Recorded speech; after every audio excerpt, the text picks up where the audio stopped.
France is the cheapest country for international students. Yes, you heard it right. France में अगर आप पढ़ने के लिए आते हैं तो you can not even imagine कि आप यूरोप में रह के इतने कम पैसों में पढ़ सकते हैं। मैंने एक वीडियो बनाई थी the cheapest universities in France.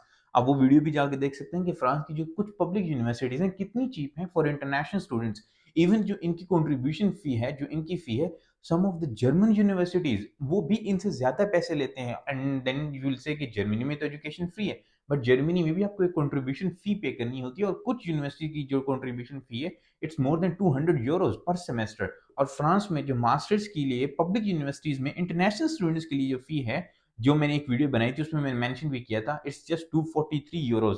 Then you can decide yourself के 200 यूरोज पर सेमेस्टर महंगा है या 243 यूरोज पर ईयर महंगा है। तो ऑफकोर्स जो जर्मनी है फ्रांस से इटसेल्फ महंगा है, but in longer run Germany के बहुत ज्यादा फायदे भी हैं। अगर आप मेरी जर्मनी वाली वीडियोस देखेंगे तो Germany is worth it. If you can easily manage your blocked account then Germany is much better than France, अगर आप अपने फाइनेंसेस मैनेज कर लें। But in this video we are gonna discuss कि France cheapest country क्यों है for international students के। यहाँ पे एक ये चीज क्लियर करना चाहूंगा कि अगर आपका बजट अच्छा है, फॉर एग्जाम्पल अगर आपके पास बहुत ज्यादा पैसे हैं, तो then you must go to United States. Why you are not going to United States? Then United States must be your first preference. If you have a lot of money, then you must go to United States or Canada or even Australia. But अगर आपके पास बहुत कम पैसे हैं, आपके लिए Germany का block account भी अगर मुश्किल है, then France is the best country. And let me tell you कि France is the cheapest country for international students. अगर आप इसको यूनाइटेड स्टेट से भी कंपेयर कर लें, अगर आप ऑस्ट्रेलिया से भी कंपेयर कर लें, आप इसको कनाडा से कंपेयर कर लें, आप इसको जर्मनी से कंपेयर कर लें, इंटरनेशनल स्टूडेंट्स के लिए इतनी और कोई चीप कंट्री नहीं है जितनी फ्रांस है।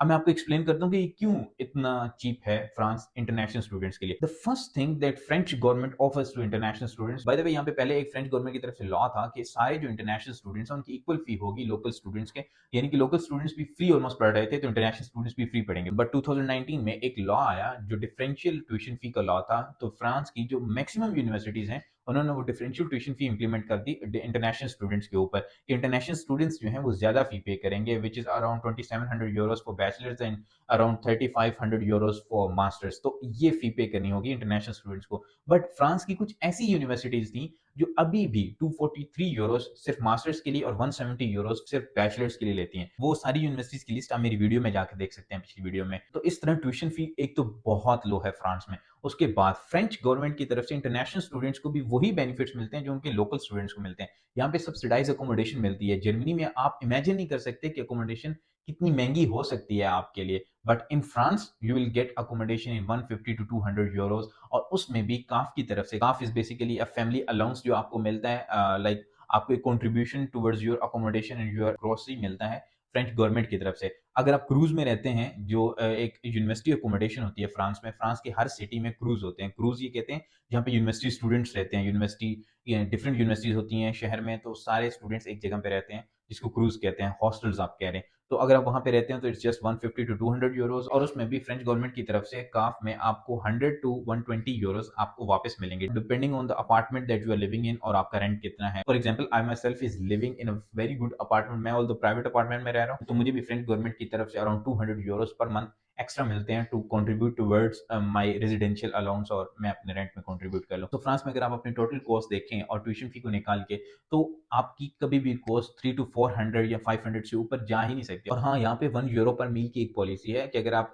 खाना खाते हैं यूनिवर्सिटी में तो आपको 1 यूरो पर मील मिलेगा। सिर्फ एक मील अगर आप खाते हैं, फॉर एग्जाम्पल आप ब्रेकफास्ट करते हैं, आप लंच करते हैं और आप डिनर करते हैं, तो 3 टाइम्स अगर आप खाते हैं तो it's just like 3 euros per day. अगर हम मंथली कैलकुलेट करें तो it's just 90 euros per month, which is much cheaper. मैं अपना खाना खुद बनाता हूँ और आई थिंक मेरे उससे ज्यादा लग जाते हैं, और मुझे खाना बनाना भी पड़ता है और टाइम भी लगता है, तो आपके लिए चीजें और इजी हो जाती हैं फ्रांस में। अगर आप 100 यूरोज का मील खा रहे हैं और आपका जो रेंट है इट्स जस्ट लाइक 200 यूरोज और 250 यूरोज। बाय द वे, जो क्रूज का रेंट है पेरिस में वो ज्यादा है, इट्स 400 यूरोज, क्योंकि Paris is a very big city और वहां पे जो रेंट्स हैं ओवरऑल भी बहुत ज्यादा है। स्टूडेंट्स अगर प्राइवेट अपार्टमेंट में जाएंगे तो they will hardly find apartment with less than 800 euros और 900 यूरोज। इससे कम आपको अपार्टमेंट नहीं मिलेगा। बट क्रूज में अच्छा ऑप्शन होता है कि क्रूज वहां पे 400 यूरोज तक मिल जाता है आपको, और क्रूज में फ्रेंच गवर्नमेंट की तरफ से आपको काफ मिलता है, और काफ इंटरनेशनल स्टूडेंट्स को भी मिलता है। That's the big thing. ये इंटरनेशनल स्टूडेंट को equal to the local student consider करते हैं, और इसलिए बहुत ज्यादा बेनिफिट्स हैं for international students here in France. और यहाँ पे मैं एक ये चीज बताता जाऊँ कि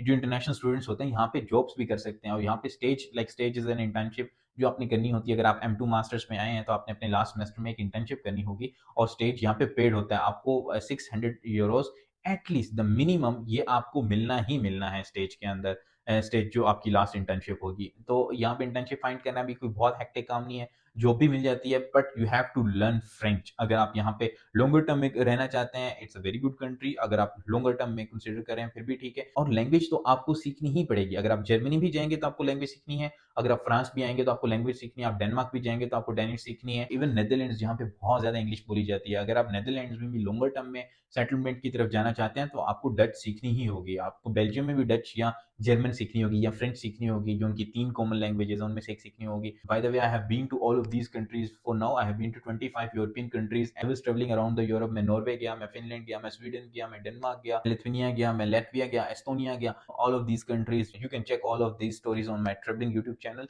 और इसलिए when I compare France with other countries for international students, it's much cheaper. By the way, France overall cheaper नहीं है। लेट मी क्लियर, अगर आप यूरोप की सबसे चीपेस्ट कंट्री देखेंगे, फॉर मी जितना मेरा एक्सपीरियंस रहा है, तो मुझे ऐसा लगा कि पोलैंड वाज मच चीपर। एक तो उसकी करेंसी बहुत डिफरेंट थी, पॉलिश ज़ेलोटे चलता है वहाँ पे, वैसे भी उसकी पब्लिक ट्रांसपोर्ट वगैरह देख के मुझे लगा कि काफ़ी चीपर है। उसके अलावा पोर्चुगल बहुत चीप था, इसके अलावा लातविया और एस्टोनिया काफ़ी चीपर थे, फिनलैंड भी कोई बहुत ज़्यादा महंगा नहीं था। तो ये कंट्रीज़ थी जो मुझे लगी as compare to Germany, as compare to France या एज़ कम्पेयर टू बेल्जियम या नीदरलैंड्स, ये चीपर कंट्रीज़ थे। तो अगर आप भी कंसीडर करें अपने आप को, तो I have already prepared a very good series on all of these countries, you can check that. और अगर आप मुझे चाह रहे हैं कि मैं किसी एक कंट्री के ऊपर स्पेसिफिक डिटेल के ऊपर वीडियो बनाऊँ, तो you can ask in the comments. And if you have any question, you can also reach me on my Instagram, or you can always ask in the comments on my LinkedIn. Everywhere you can come and you can ask. And by the way, if you're still watching this video, just comment below scholarships with a smile.